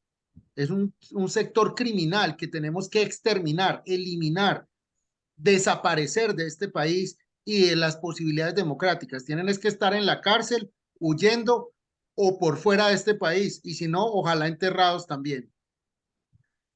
Al señor Manuel Alzate, ¿cómo hacer para que en la parte jurídica los abogados nos podamos unir, los abogados de derecha? Porque veo tanto abogados de izquierda unidos en las causas, pero los de derecha estamos, no, porque me llegue un proceso de no sé cuánto, de 20 millones para embolsillarme, pero no, solamente piensan en ellos, pero no pensamos en abogados de derecha que todavía les cuestan surgir, que nos cuesta para unirnos todos y podamos tanto surgir y dar esa batalla en medio de... Edier, pero mira, yo te explico algo. La gente de derecha generalmente pues tiene una visión de la economía, del capitalismo, de que todo vale plata, de que cada minuto, de que cada acción vale plata. Y entonces eso dificulta mucho los procesos. Y en segundo lugar, pues también está la deslealtad. Nosotros habíamos creado una organización que se llamaba el Observatorio Jurídico por la Democracia y allí pues unas personas inescrupulosas trataron de utilizar la información que obtuvieron en esas reuniones para ir a cobrarle a los empresarios hasta 500 millones de pesos por presentar una demanda de una información y de una investigación que se estaba trabajando por nosotros allí. Estamos hablando, por ejemplo, el caso del juicio político. Eso era una investigación que nosotros estábamos trabajando. Uno de esos abogados que escuchó el tema, que fue en este caso, por ejemplo, el doctor Abuchaibe, esos temas se trataron en reuniones internas. Cuando supieron que íbamos a hacer la demanda en grupo y que veníamos haciendo un trabajo, él presentó una demanda sin pruebas, con lo mínimo por tratar de decir que él era el que había avanzado una gran investigación y le estaba cobrando, según me dicen, 500 millones de pesos a unos empresarios, sí, porque les garantizara que tumbaba al presidente. Entonces, ese tipo de personajes viles, me parece a mí que realmente son totalmente contraproducentes y eso pasa mucho en la derecha. Ese grupo se tuvo que desmantelar precisamente por eso, porque hay personas inescrupulosas que utilizan a los demás, utilizan la fama de los demás, la información de los demás, el conocimiento de los demás para ir y van y se montan y echan 2 o 3 discursos. Se nos robó hasta la imagen corporativa que habíamos construido nosotros para el proceso del juicio político. Entonces uno dice, estas personas son unos desgraciados, unos literales desgraciados, y por ese motivo es que no pudimos generar tanta unidad, y no es fácil generar unidad. Y además que van filtrando todo y venden la información. Entonces, eso pasa mucho con las personas de derecha porque el dinero tiene un mayor valor que en las personas de izquierda. Las personas de izquierda actúan por resentimiento. La gente más de derecha actúa más por dinero en la mayoría o por intereses. Entonces, es allí lo que genera un poco más de dificultad. Nidia, no sé si me permite, porque Edier dijo Manuel Alzate, entonces no sé si se No, refería, que quedó bien lo pero que sí, dijo el doctor. pero quiero, o se refería a Manuel Nova, pero sí quiero complementar un poquito lo que acaba de decir el doctor Sergio. Es que tu pregunta, ¿cómo hacemos los abogados, tú dices de derecha, los abogados que defienden los valores democráticos para unirse? Mire, nosotros vemos los colectivos de abogados defensores de todos estos sinvergüenzas de izquierda, como es el colectivo Alvear. Entonces, también los abogados que defienden los principios democráticos pueden hacer colectivos de abogados que defiendan los intereses de la democracia, por ejemplo. Otro tema, hablamos del tema gremial, por ejemplo. Estuve reunido esta semana con el doctor Jorge Iván Mina, un líder afrodescendiente de la Reserva. Él ha organizado a nivel nacional ya 14 colegios de abogados de diferentes disciplinas a nivel lo que estamos nosotros trabajando en la Reserva. De la misma manera, hay que seguir haciendo esas asociaciones que permitan fortalecer el gremio de abogados, colectivo de abogados, llámese como se llame, porque nosotros podemos usar las mismas estrategias de ellos. Miren lo que han venido haciendo. El colectivo Alvear, ¿qué es? Un grupo dedicado obviamente a defender los intereses de la izquierda, a defender los bandidos, a sacarlo al capitán que mataron, que asesinaron vilmente en Soacha. Inmediatamente vino este colectivo de abogados a defender los agresores, y a veces también a nosotros nos falta eso, unión. Me parece muy interesante tu pregunta, Edgar, en ese sentido, porque sí es bueno hacer ese llamado a que estos profesionales, los abogados, trabajen unidos para defender esos valores democráticos. Gracias. Una pregunta para el doctor Alzate. ¿Qué concepto le merece la actividad y la efectividad del movimiento de Cabildo Abierto? Por favor, doctor. Muchas gracias, teniente coronel. Pues ante todo, gracias por sus apuntes y porque pues, realmente valoramos mucho los hombres y mujeres que han dado su vida, su tiempo, que han sacrificado su familia como usted por el país. Entonces, Gracias. de verdad, mi coronel, permítame felicitarlo, agradecerle y hacerle un reconocimiento público el día de hoy por haber sido y por ser lo que es, un Gracias. demócrata, un patriota y un hombre de bien contra los enemigos de la humanidad. Y en ese equipo me meto yo ahí, me meto en el equipo de los que luchamos contra los enemigos de la humanidad. Gracias. Mi coronel, pues con respecto al grupo de Cabildo, no lo conozco. Eso, el año pasado promovimos una toma al Congreso de la República. Yo personalmente no participé, yo ayudé con recursos para que eso se hiciera. Les escribí los discursos, les orienté para que se tomaran el Congreso el año pasado. Y el título era un cabildo abierto, como la justificación o el mecanismo para esa. Yo no sé si este grupo haya salido de ese, porque pues ese trabajo lo hicimos con los de Foro Colombia Libre. Ellos empezaron a hacerlo con muchas personas que estaban ahí. Les recomendamos eso, les hice el texto y les fui orientando para que tuvieran éxito en esa toma al Congreso que hubo el año pasado. Entonces, pues, no sé, no conozco este grupo, la verdad. Gracias, doctor. Mi coronel, permítame, en primer lugar, decirle mucho gusto saludarlo y felicitarlo por ese trabajo que usted hace a través de la pluma, a través de los libros y de sus obras. Gracias. Pero simplemente quería confirmarle que la confederación que en este momento se está organizando es la reactivación precisamente de Confecore.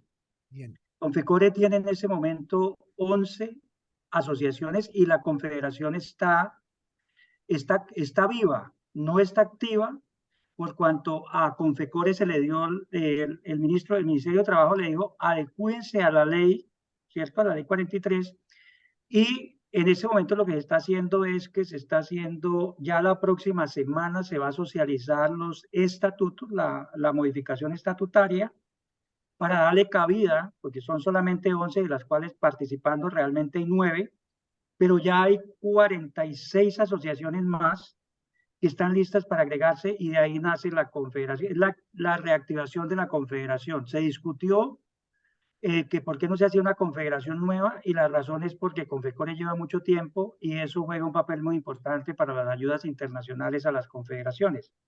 Entonces ya tenemos dos federaciones, FERPOL y FECOLSURI, y obviamente un número grande de más de 40 asociaciones de primer nivel que seríamos los que entraríamos a conformar la confederación. Hay un equipo de trabajo en ello, entonces quería simplemente confirmarle que es a partir de Confecore, se va a reactivar, es muy fácil, por eso creemos que muy pronto vamos a tener confederación, mi coronel. Mi mayor, le agradezco mucho, quiero mucho su policía porque me acogieron muchísimo. El primero que me llevó fue mi coronel Yesid Vázquez, que llegó a general, subdirector.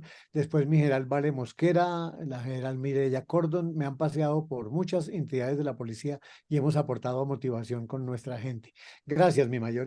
Por ejemplo, en Bogotá, tenemos el problema de la alcaldía. Siempre, todas las veces que hay elecciones para la alcaldía, se presenta este galán. Y es uno de los que siempre ha intervenido o es que ha contribuido para que siempre gane la izquierda. ¿Qué se puede hacer con esta clase de partidos o con esta clase de gente para que no siga sucediendo? Este año en las elecciones vemos la misma situación.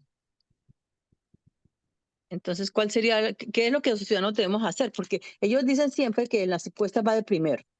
No sé quién vota por él porque cuando uno habla con la gente nadie lo quiere, pero siempre va en primeros lugares. Y el representante que va por la derecha siempre va en último. Entonces, y esta gente jamás queda. Entonces, no sé cuál es la razón en las encuestas porque siempre lo están sacando. Bueno, ya sabemos por qué, pero ¿qué se puede hacer para evitar que esto siga sucediendo? Diana, es muy difícil saber exactamente qué hacer porque el movimiento político que hay ahorita por la alcaldía, en primer lugar, yo tengo información de primera mano que Galán es prácticamente el candidato de la actual alcaldesa, Claudia López. Obviamente que sumado al apoyo y la estructura que él tiene en Bogotá, sí representa una fuerza política importante. Y ahorita, pues obviamente con el apoyo que tiene Claudia, pues obviamente se ha aumentado esa posibilidad o esa capacidad política. Yo, en una reunión donde tuve la oportunidad de decirle a varios candidatos de derecha, les sugerí, únanse y saquen un solo candidato. ¿Por qué? Porque en ese momento puede haber riesgo, inclusive que Gustavo Bolívar pueda llegar a ganar en primera vuelta. Si se suma a eso el trabajo que se está haciendo, obviamente impulsado por Petro, desde la misma registraduría, y hay una serie de maniobras que apuntan o están, sí, buscando un triunfo en primera vuelta de Gustavo Bolívar. La mejor decisión, desde mi perspectiva, es que se unieran y sacaran un solo candidato. Recordemos que el tercer candidato en ese momento en las encuestas, y pues usted lo ha dicho, el tema de las encuestas no siempre son ciertas, pero digamos que en este caso el tercero es Oviedo.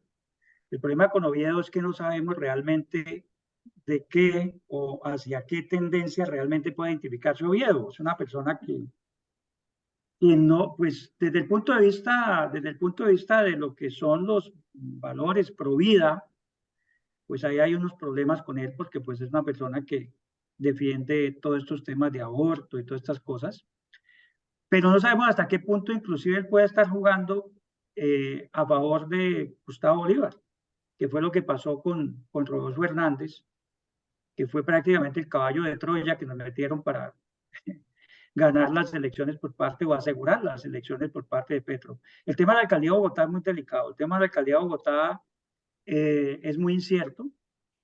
¿Qué pienso yo que debemos hacer?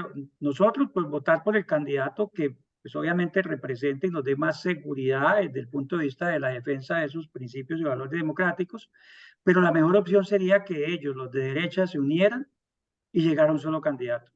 Realmente esa sería la única manera de hacer un contrapeso a lo que se está gestando por esa alcaldía de Bogotá.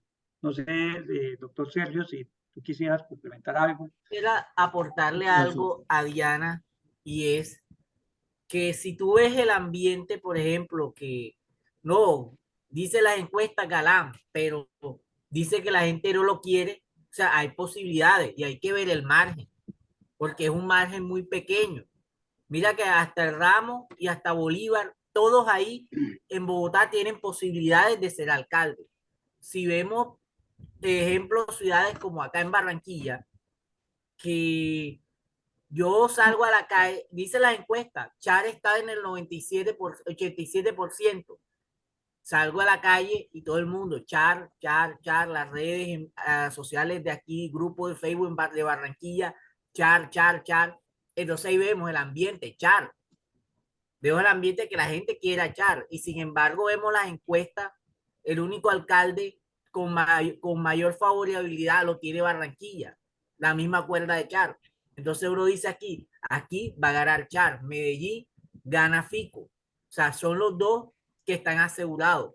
Pero si tú encuentras ese ambiente de que no quieren a Galán, o sea, hay posibilidad de que Bolívar sea alcalde, Oviedo pueda también, el mismo Molano e incluso Nicolás Ramos, Lara, o sea, pues cualquiera puede ser, el mismo Robledo también puede llegar a ser alcalde. Entonces todos tienen posibilidades en Bogotá. Sino es que tienen que hacer un trabajo fuerte y estratégico. Pero es que yo me refiero de acuerdo a las estrategias que dice el doctor Alzate. ¿Qué estrategia habría ahí? Porque esto viene sucediendo en cada periodo. sí, pero muchas gracias, Diana. Mira, yo lo que veo y lo que percibo en Bogotá es que va a ganar Galán.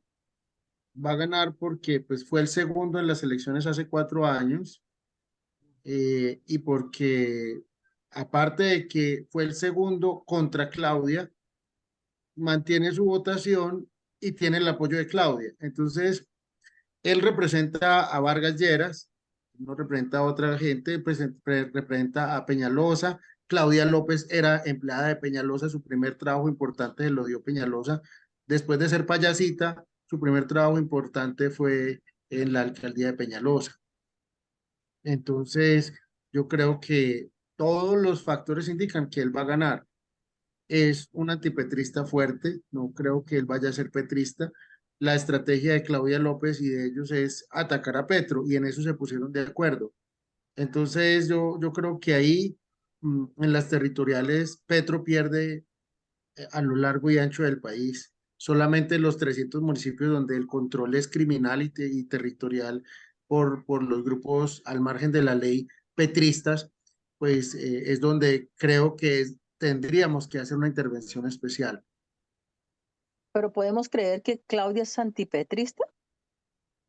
Eso es una estrategia. No, a lo que me refiero es a que Carlos Fernando Galán no es petrista. Carlos Fernando Galán no es petrista. Simplemente él se muestra como independiente y yo pues no lo quiero calificar. Simplemente lo que quiero decir es que hoy por hoy es casi imposible quitarle la alcaldía y la capacidad electoral que tiene el señor Galán, ¿sí? Y la estrategia de ellos dos es en contra del petrismo que representa hoy por hoy Gustavo Bolívar. Entonces, no sé si Claudia López sea antipetrista, pero pues lo que estoy viendo es que la estrategia es impedir que Petro gobierne en la alcaldía de Bogotá a través de Gustavo Bolívar. Es lo que percibo. Yo creo que ya O sí sea que tienen valdría la afinidades. pena apoyarlo. Pues yo la verdad digamos, no quiero usar este espacio para eso porque no estoy en esa campaña y no puedo dar fe de quién es en este momento, pero sé que el respaldo del principal es de Vargas Lleras y de Peñalosa y el complementario es de Claudia López. Entonces, pues, digamos que si lo vamos a hablar en otros términos sería el menos malo. Y si ustedes miran las encuestas, todos se suman y se juntan contra Gustavo Bolívar precisamente porque es el antipetrismo el que va a ganar en Bogotá, en cabeza del que sea el mejor entre ellos. El mejor antipetrista será el que derrote a Gustavo Bolívar. Y a la final no terminarán uniéndose. No, no, Carlos Fernando Galán no se une con ellos, no. Ok, Otra gracias. cosa, Diana, Yo me he dado cuenta algo, disculpa que intervenga nuevamente, pero yo me he dado cuenta que Diego Molano, a pesar de que, bueno, no da posibilidades de ganar, pero está teniendo mejores números de las encuestas como, como anteriormente, como Pachito Santos, Miguel Uribe. O sea, que por lo menos puede, si no gana, saca una mejor votación que ellos. Y eso sería bueno porque la derecha en Bogotá estaría ganando territorio. El Ya, doctor Molano es un gran candidato. El doctor Molano es un gran candidato. Indiscutiblemente tiene una trayectoria y un carisma especial. Creo que es un gran ejecutivo. Solo que el país le está castigando haber pertenecido al gobierno Duque y haber desmantelado la policía y la inteligencia. Entonces, pues eso el país se lo está castigando porque el mayor problema que tiene hoy Bogotá, según el 92% de los encuestados, es la seguridad. Entonces, él no representó la seguridad, él fue ministro de Defensa, pero no significó nada sustancialmente importante en temas de seguridad y el general Vargas mucho menos. Entonces, pues ese castigo es para ellos dos y esperan, la gente le está dando como un visto bueno pues a Carlos Fernando, la gente sabrá por qué, no sé tampoco qué ha hecho Carlos Fernando en temas de seguridad, pero al menos no ha tenido la oportunidad ni la ha embarrado. Los otros dos ya tuvieron la oportunidad y lo que hicieron fue quitarle a la policía y a la fuerza pública las armas y decirles que se encerraran y que si pudieran corrieran y que dejaran quemar los CAIs. La gente está castigando en estos dos buenos ciudadanos pues el desempeño mediocre que tuvieron en temas de seguridad. Fueron absolutamente mediocres, vergonzosos, insignificantes, que le están castigando hoy a estos dos personajes que son buenas personas.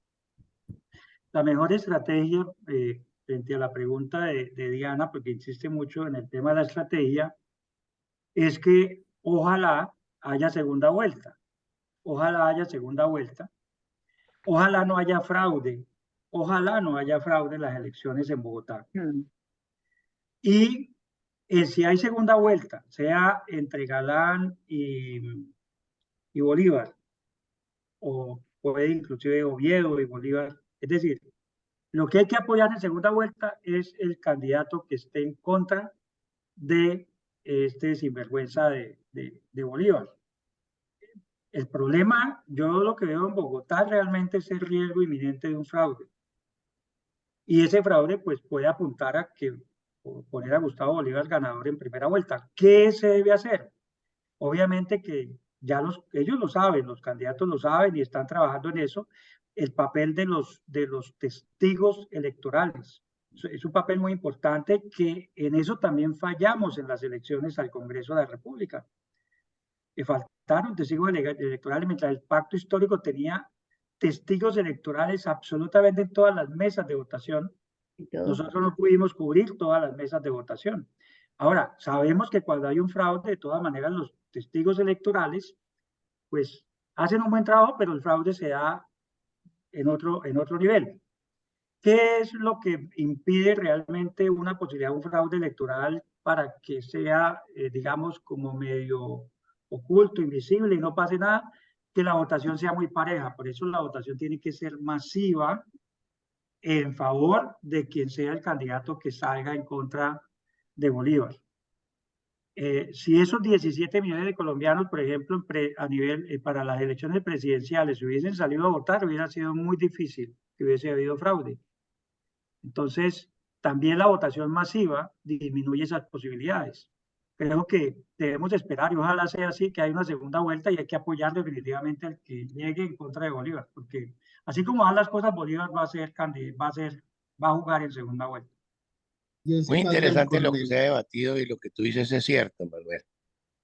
En las próximas elecciones tienen que tener mucho cuidado. Eso que tú estás diciendo se lo dijimos y tú también se lo dijiste aquí en este foro con Lidia. Se le dijo a todos los candidatos de todos los calibres de los movimientos que asistieron a este conversatorio. Y minimizaron la cosa o se hicieron los pendejos y después no pelearon, no pidieron el reconteo de votos, no defendieron el voto popular. Eso es parte del castigo que les están dando. La votación tiene que ser muy copiosa. ¿Por qué? para poder neutralizar los programas de computador que muy bien el doctor Alzate en algunos análisis explicó cómo funcionaba el fraude. Y eso tiene un límite de tolerancia, pero pasado de ese límite, ya el mismo programa tiene que dar alarma. Entonces la votación tiene que ser copiosa, pero tienen que cuidar con los testigos, con los jurados en las mesas, porque la mayoría de los testigos la vez pasada eran del otro lado. Y cuando se presente el fraude, pues ese fraude lo anunció Pastrana, María Fernanda Cabal habló de eso, Paloma, la Fuerza Militar, el doctor Alzate fue de los que habló sobre eso, hizo un análisis supremamente científicos, etcétera, y no le pararon bolas. Y a lo último, el presidente Duque no quiso que se hiciera el reconteo, que dejaran así, y como ustedes dicen, le pavimentaron la llegada de Gustavo Petro. Esto va a ser un plebiscito, pero un plebiscito con el árbitro en contra. Indra, malas recordaciones en muchos países, pero es que en Macondo pasan muchas cosas. ¿Cómo es posible que un candidato se va a España, habla con Indra y manejan un software paralelo al de Indra para las elecciones? ¿Cómo es posible que un imposible matemático que en tan poco espacio voten los 3 millones, son los 3 millones de muertos que definen las elecciones en Colombia? Entonces, la gente tiene que estar con las pilas puestas. La gente tiene que estar con las pilas puestas. Y en Bogotá siempre se han presentado problemas por la división de los que no están con el comunismo. David Luna, Galán, y otra persona, una dama que fueron las que dividieron las votaciones y permitieron que estuviéramos en el gobierno de las minorías. Pero es supremamente importante que lo que tú has expuesto, lo que ha expuesto el doctor Alzate, se socialice, que llegue a más gente, que llegue a las dirigentes de las comunidades, de las organizaciones políticas que en este momento no quieren que se pierda la democracia. Y ojalá no les entre por un oído y no les salga por el otro, porque si no está supremamente complicado. Pero precisamente estos espacios sirven para hacer conciencia, para neutralizar ese silencio cómplice de medios de comunicación masivos y poder hacer esa neutralización de eso de plan siniestro que vienen planeando contra nuestra patria. Cómo los partidos políticos en su totalidad han perdido total credibilidad para los electores y los nuevos partidos, de los cuales tenemos que tener mucho cuidado, como es el de Roy Barreras, que es aquel por la paz o no sé cómo se llama, que es peligroso porque la gente es ingenua y ante la novedad de algo nuevo y cualquier tipo de discurso puede llevar a un resultado que no sabemos cómo está manejando él su campaña o las campañas de cualquier aspirante porque no conozco sus cosas en ese sentido, pero que nosotros como copartícipes de esta nueva dinámica social, como es la acción cívica, y que si nosotros como ciudadanos hubiéramos entendido la importancia de la reacción de movimiento cívico, específicamente cuando nos robaron el plebiscito, no estaríamos en estas. Y eso es lo que es trascendental. Las marchas cívicas que estamos viviendo y caminando tienen que ser, ojalá cada vez mucho mayores, pero que tienen una excelente, de verdad, una excelente dinámica motivacional para el colectivo electoral ciudadano. Primero porque las marchas cívicas tienen como contenido una respuesta de rechazo a un gobierno del cual queremos cuidarnos, porque queremos mantener nuestra libertad, nuestra democracia y el desarrollo social. Eso me encanta porque el doctor Sergio hace una excelente exposición de lo que ha sido la táctica de las izquierdas y eso cuando uno comienza a identificar cuál ha sido la forma como han ido ellos llegando y menoscabando nuestras dinámicas de la libertad y de la democracia en particular, nosotros como estrategia tenemos que comenzar a caminar de una manera muy asertiva, que es una canción que debería estar escuchándose en la ciudad de Medellín para que caminemos en función del rescate de nuestra hermosa ciudad. Y Líder Sol es una canción que tiene como propósito asertivo de darle formación a la gente de que debemos de caminar como hermanos colombianos en favor de la libertad, la democracia y el desarrollo social, y convocar a su vez a los países latinoamericanos que están sufriendo por causa de estos nefastos gobiernos dictatoriales. Entonces comencemos a caminar en pro de la táctica de los ciudadanos cívicos. Yo no soy amiga de hablar ni de derechas ni de nada, yo soy puntual. Quiero la libertad, quiero la democracia y quiero el desarrollo social. Muchas gracias. Mi pregunta es hacia el doctor Alzate. Tengo inquietud en saber acerca de Colombia Transparente. Este movimiento, bueno, está a nivel de todo Colombia. ¿Cómo hacemos para saber de pronto qué personas están liderando en cada ciudad? Por ejemplo, acá en Bucaramanga. Muchas gracias.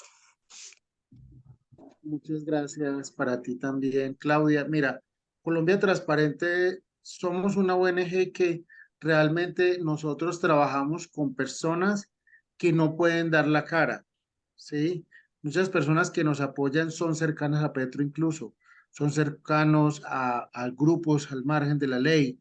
Muchas personas y nos sirven de fuente, nos sirven de apoyo, nos sirven de ilustración y muchos otros amigos son personas totalmente sanas, demócratas y demás, y nosotros simplemente recibimos información y la tramitamos, y tenemos grupos de abogados que nos dicen nosotros ayudamos, pero que no pongan nuestra cara, que realmente tienen mucho temor. Y también nos ha pasado que hemos tratado de integrar otros abogados y lo primero que me dicen es, bueno, ¿cuánto vamos a poner a facturar aquí? ¿Cuánto es la mía mensual? Entonces me toca cortarlos porque pues yo les digo, pues es que realmente esto a mí nunca me ha dado nada. Realmente aquí lo que yo he hecho es poner y poner y poner. Y una persona que no tenga una actitud de sacrificio, de siembra, de entrega, pues a mí no me sirve. Y yo pues les hablo así, son personas que son mis amigos, pero también les digo en la cara que son unos mezquinos. Yo creo que aquí hay que tener menos mezquindad y que hay que tener más amor por este país. Entonces, realmente por eso pues soy la única cabeza visible y realmente pues los que nos ayudan son colaboradores que cada uno tiene unos roles muy atípicos, muy similar a lo que hizo el presidente Petro con su estrategia de la primera línea, que era un grupo de gente donde no había gente con voz pero sin rostro y eran muchos y estaban en todos lados y estaban en ningún lado. Es más o menos similar a lo que estamos haciendo en Colombia Transparente, una primera línea del sector democrático para luchar contra este terrorista y contra estos criminales. Muchas voces, pocos rostros y muchos golpes contundentes en manera simultánea. Entonces, con mucho amor y sin mezquindad por este país. Pero bueno, definitivamente unirnos, entender que no es el momento de divisiones, es lo que hemos visto 20 años en Venezuela. Estas divisiones, estos egos, son los que tienen a la oposición reducida a la mínima expresión e incluso, y probablemente pueda estar sucediendo ya en Colombia, oposiciones actuadas de mentira y compradas. Debemos tratar de identificarlas y entender que esta es una pelea de largo aliento. ¿Cómo podemos hacer legalmente para evitar que de una forma arbitraria, usando el poder presidencial, se vengan a ejecutar quitar estas tierras cuando vemos que en el caso de Argos, dicen ellos no son los dueños y la entregaron a una fundación que tiene que ver con la paz? Bueno, con respecto a lo de Argos, es la prueba fehaciente de la persecución, del hostigamiento, del maltrato, de la difamación y de lo más ruin que hay en el corazón pues del presidente Gustavo Petro, es propender por la búsqueda de la no violencia y una paz integral. Y es ese deber del presidente promover la unidad nacional, promover la paz y promover la no violencia. Esos son los tres ejes que estamos buscando, y que la persecución judicial, la discriminación y el hostigamiento son crímenes de lesa humanidad, y que para demostrar esto hay que demostrar su sistematicidad y su nivel de impacto. Esa es la labor que estamos trabajando para erradicar esta forma de hacer política del sector del presidente Gustavo Petro. Entonces, les agradezco mucho por este espacio, señora Nidia. Súper Yo felicitaciones. le doy las gracias al doctor Sergio por su presentación en este programa. Digo nuestro porque nos ha acompañado en muchos programas, y es al mayor Manuel Novoa. Siempre ha estado aquí con nosotros apoyándonos, y muchas gracias. Muchas gracias a todos los presentes, y desde acá, desde Washington, les digo gracias.